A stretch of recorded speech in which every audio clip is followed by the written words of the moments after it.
cuando hablamos de la economía, cuando hablamos del sistema económico realmente existente, sistema económico capitalista, ese sistema económico está inserto en un sistema social más amplio y a su vez en la naturaleza. Y además con esta jerarquía, no es al revés.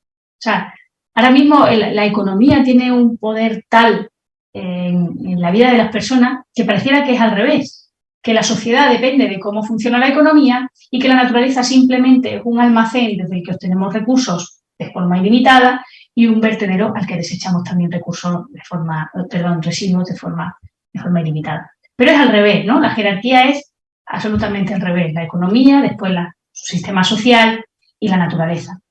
Y por eso, un primer nivel que denomino macro tiene que ver, ante la pregunta ¿cómo se sostiene la vida?, tiene que ver, como os decía, con esa relación de compatibilidad entre la economía, sobre todo la economía, la sociedad y la naturaleza, ¿no?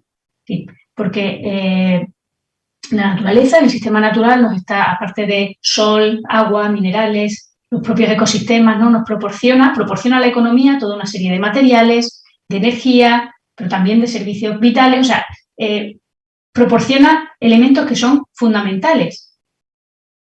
Y en esa dotación de bienes de la naturaleza tiene que haber una relación de compatibilidad. No podemos excedernos, no podemos superar el límite de lo lógicamente y naturalmente, ecológicamente posible, porque si no vamos a un colapso absoluto.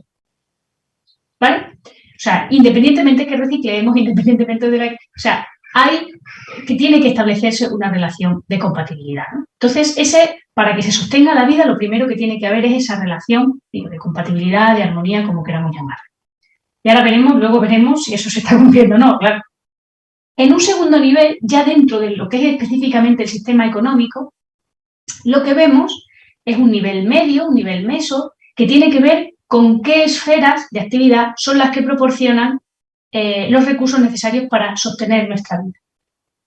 Si pensáis en vuestro día a día, desde que os levantáis por la mañana hasta que os acostáis, y pensáis en vuestras necesidades, las necesidades tanto materiales, pero también las necesidades inmateriales que tenemos de socialización, de cuidados, de otro tipo de bienestar con aspectos pues, que no se tocan, ¿no? Que no se pueden comprar o que no se pueden... ¿vale? Es decir, cuando pensamos en ese conjunto de necesidades que tenemos en nuestra vida cotidiana, ahí pensar en las necesidades lo primero y después pensar en qué recursos necesitáis para satisfacerlas. ¿Vale? Y por supuesto ahí, claro, los mercados, vivimos en un sistema económico capitalista que además los mercados aprovechan cualquier resquicio para introducirse y para proporcionar recursos, ¿no? Para satisfacer nuestras necesidades.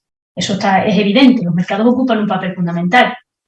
Pero también tenemos un montón, o satisfacemos nuestras necesidades con muchos recursos que proceden del Estado, muchos recursos públicos. Vivimos en un estado del bienestar, en el caso concreto del Estado español, donde se nos provee educación, sanidad, protección social, servicios de apoyo a la familia, atención a la dependencia, etcétera, etcétera. Quiero decir, el Estado, por supuesto, que nos provee de muchísimos recursos para satisfacer nuestras necesidades en nuestro día a día. ¿Vale? ¿Qué ocurre? Que la economía convencional está muy centrada precisamente en ese binomio Estado-mercado, como si no existieran otro tipo de esferas. Pero claro que existen, ¿no? Existen nuestras redes sociales, nuestras redes comunitarias, nuestras redes vecinales, nuestra familia extensa en muchos casos, que nos están proporcionando recursos fundamentales para satisfacer nuestras necesidades. Muchas veces nos proveen un recurso importante que es el tiempo, ¿no? Cuando tú dices, oye, pues voy a ver si mi amiga puede cuidar a la niña, puede ir a recogerla a la escuela, puede ir... Las redes sociales y comunitarias, que ya digo, no me refiero solo a si estamos involucradas en grupos de consumo, si estamos involucradas en bancos del tiempo, quiero hablar incluso de aspectos más concretos que tienen que ver con la donación de tiempo, ¿no? Muchas veces por este tipo de redes sociales y comunitarias, que permiten sostener nuestra vida, ¿vale? Y por último, pero no menos importante, aparecen los hogares, el espacio de lo doméstico, como una esfera económica fundamental, porque es donde llegan todos esos recursos y se transforman en bienestar encarnado, bienestar cotidiano de las personas que los conforman. Ojo, no confundir hogares con familias, porque hay multiplicidad de grupos domésticos. tendemos a pensar en la familia, la política pública está pensada para la familia nuclear, ¿no? Pero los hogares son grupos domésticos muy, muy diversos, ¿no? Sin entrar en esto, los hogares se cumple un papel fundamental, repito, porque todos esos bienes, por ejemplo, de momento no comemos euros, ¿no?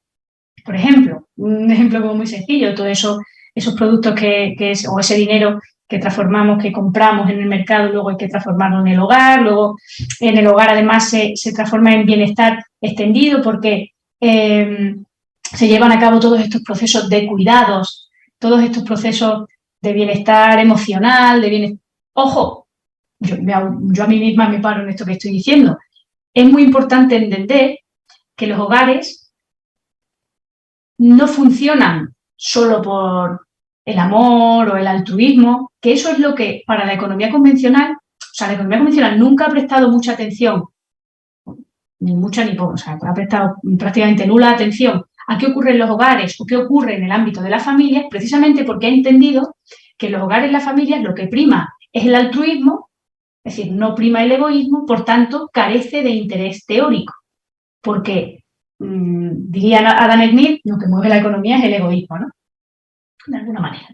Entonces, claro, los hogares, las familias, como se supone que ahí lo que prima es el amor, la generosidad, el altruismo a la hora de repartir recursos, tiempos y trabajo, pues carece de interés. ¿Qué ocurre? ¿Qué es lo que nos está diciendo cuando analizamos los hogares, cuando analizamos las familias con una mirada feminista, sobre todo además que tiene que ver con las relaciones de género?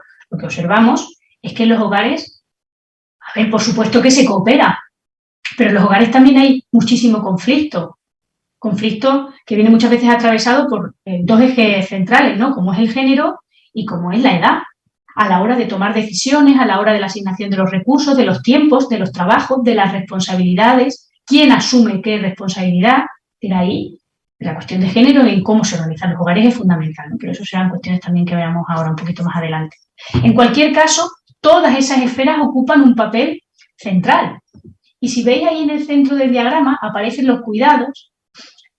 Muchas veces cuando pensamos en economía feminista pensamos en cuidados. Y los cuidados, y la economía feminista no es que solo se preocupe de cómo se organizan los cuidados o tal.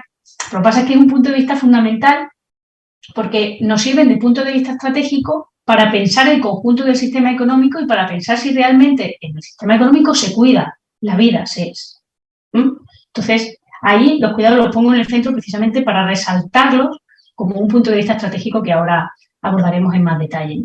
Entonces, ante la pregunta ¿cómo se sostiene la vida? Ya hemos dicho, pues se sostiene porque hay una relación de armonía, de compatibilidad con los sistemas naturales, se sostiene en ese nivel meso porque hay un conjunto de esferas económicas que proporcionan recursos para sostener la vida, con relaciones muy complejas entre cada una de estas esferas, pero además hay un nivel micro en el que nos tenemos que preguntar qué personas concretas asumen la responsabilidad de sostener la vida.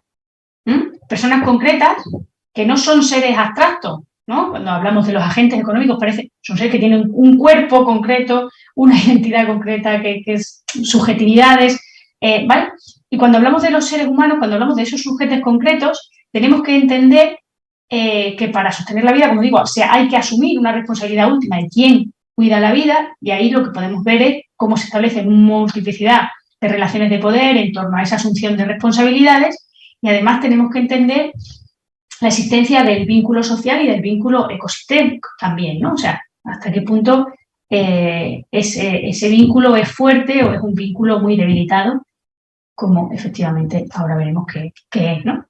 Entonces, cuando pensamos en la sostenibilidad de la vida, yo os invito a que lo pensemos en estos tres niveles, ¿vale? Nivel macro, nivel meso, nivel micro, y así vamos defendiendo a distintos niveles, ¿no?